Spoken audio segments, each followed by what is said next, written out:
کہ غامدی کا اصل نام بھی نہیں پتا کابو شاہ. تو وہ تو حاصل کچھ اور تھے. الحمدللہ امام بخاری رحمہ اللہ کے بارے میں ذکر کرتے ہیں. خطیب بغدادی اپنی کتاب تاریخ بغداد جلد نمبر 2 صفحہ نمبر 9 10 11 12 13 14 15 سے لے کر 20 تک 20 تک ذکر کرتے ہیں اور کہتے ہیں کہ امام بخاری رحمہ اللہ جب 11 یا 12 سال کے تھے. میں بات کر رہا ہوں حفظ پر. کس سے بات کر رہا ہوں؟ حفظ پر. اور آپ یہ یاد رکھیں کہ 100% ہمارا یہ وقت اللہ کی خوشنودی میں گزر رہا ہے. اللہ کے نبی ہم فرماتے ہیں کہ اللہ تعالیٰ اس شخص کو ہرا بھرا رکھے جو ہماری بات سن کے لوگوں سے بیان کر دے. واللہ ہم تو یہ جمع ہوئے دفاع کے لیے, تو ہمارا رتبہ کتنا بڑا ہوگا. کہتے کہ امام بخاری رحمہ اللہ اپنے استاد کی مجلس میں تھے. 11 یا 12 سال کی عمر تھی. امام داخلی رحمہ اللہ کی مجلس میں تھے. امام داخلی رحمہ اللہ نے حدیث پر گفتگو کی اور پھر اس سڑک پر ہے. کہتے ان سفیان ان ابن زبیر ان ابراہیم. سفیان ابن زبیر ابراہیم یہ 3 آدمیوں کا نام لیا. تو امام بخاری رحمہ اللہ فرماتے ہیں کہ شیخ آپ نے غلطی کر دی. امام داخلی شیخ اس وقت امام بخاری کے استاد. امام بخاری 12 سال کی عمر میں بولتے ہیں آپ نے غلطی کر دی. امام داخلی رحمہ اللہ کہتے ہیں کہ میں نے پروجیکٹ نظر انداز کر دیا. ہمارے یہاں ہوتا ہے نا بڑا شیخ اگر درس دے رہا ہے اور چھوٹا بچہ کہ بولے بیٹھ جا میرا مقابلہ کرے گا, میں شیخ القرآن شیخ الحدیث میرا مقابلہ کرے گا. امام داخلی رحمہ اللہ تھوڑی دیر کے لیے امام بخاری کو بٹھا دیا. گھر گئے دیکھا بولے او ہو مسٹیک تو امام داخلی کی تھی. امام بخاری کو بالکل ٹھیک جا رہا. آگے بولنے لگے بیٹا اچھا بتاؤ صحیح غلط کیا ہے. پتہ چل گیا امام داخلی کو غلطی ہو گئی. کہتے اچھا بتاؤ صحیح غلط کیا ہے. کہتے ہیں استاد آپ نے کہا کہ سفیان ابن زبیر سے نقل نہیں کرتا, زبیر ابن عدی سے نقل کرتا ہے. آپ نے نام غلط کیا تھا. وہ گھر جا کر دیکھتے ہیں کہ وہ اس کا نام تو زبیر ابن عدی ہے, ابن زبیر نہیں ہے. کہتے ہیں کہ بیٹے آپ نے بالکل صحیح کہا, غلطی میری تھی. حافظہ امام بخاری رحمہ اللہ میں بات کر رہا ہوں حافظے پر. امام بخاری رحمہ اللہ ذکر کرتے ہیں اپنی صحیح بخاری فتح الباری کے ساتھ جلد نمبر 7 کتاب المغازی حدیث کا نمبر 4072 40 بات تک. کہتے ہیں کہ ایک شخص عبید اللہ بن ابی الخیار یہ کہتا ہے کہ میں ملنے گیا سیدنا وحشی رضی اللہ عنہ سے. کن کے پاس؟ سیدنا وحشی رضی اللہ عنہ. اور کہتے ہیں کہ وہ اتنا پگڑ ڈال رکھا تھا عبید اللہ نے جو ابن خیار کے بیٹے ہیں, اور پیر بھی اتنے نظر آ رہے ہیں اور آنکھیں نظر آ رہی ہیں. اور جاگے سلام کیا, کہتے لگے سیدنا وحشی کو کہ آپ نے مجھے پہچانا میں کون. سیدنا وحشی ان کی پیروں کی طرف دیکھتے ہیں کہ آپ پہچان لیا تو کون ہے. ایک آدمی آنکھیں نظر آ رہی ہیں, سب کپڑے میں لپٹا ہوا ہے, صرف پیر نظر آ رہے ہیں اتنے, اور پہچان لیا. سیدنا وحشی نے کہا کہ ہاں میں نے تجھے پہچان لیا. پوچھا کیسے پہچانا بتائیے. بولا آج سے کافی سالوں پرانی بات ہے, کافی عرصے پہلے کی بات ہے. ابن خیار میرے پاس آیا تھا اور ابن خیار کی بیگم بچہ جننے کے قریب تھی, یعنی ڈلیوری کیس ہونے والا تھا.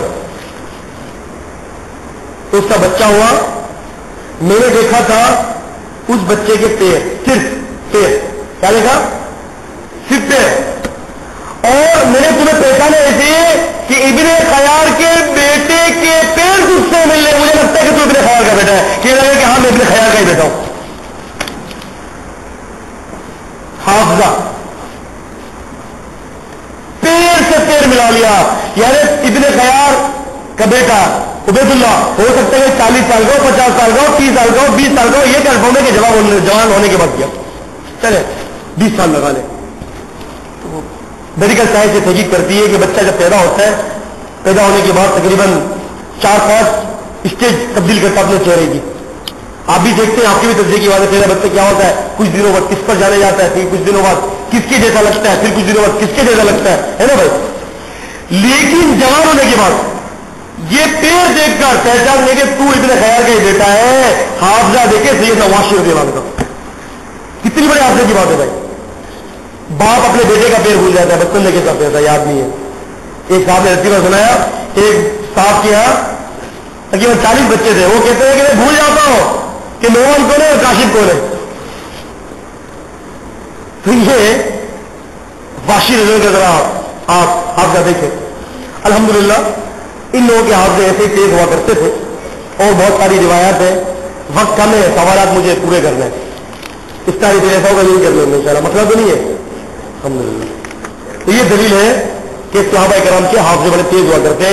اس نقطے پر میرا ایک مفصل درس ہے حفاظ حدیث کے نام سے، اور میں اس میں 20-25 واقعات کو ذکر کرتا ہوں اور ثابت کرتا ہوں کہ پہلے کے لوگوں کے حافظے بڑے تیز ہوتے تھے. میں یہی 2-3 قصوں سے ابھی میں اکتفا کرتا ہوں. سنا دوں اور کچھ چلے آگے جلدی. نمبر 4 کہتے ہیں کہ قرآن ہی کتاب اللہ ہے. کیا کہتے ہیں؟ قرآن مجید ہی کتاب اللہ ہے، اور اس کے علاوہ کوئی اور کتاب اللہ نہیں بن سکتی. سوال میرے خیال سے بھائی تھک گئے، مجلس برخاست ہونا شروع ہو گئی ہے. نہیں چالو رکھو بھائی.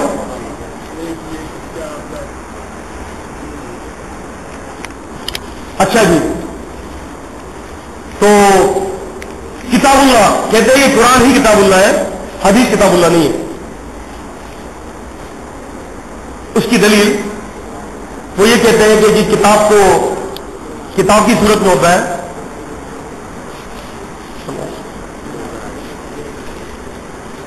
اس بات کا جواب یہ ہے کہ ضروری نہیں ہے کہ جو چیز 2 گتوں کے بیچ میں ہو وہی کتاب ہے.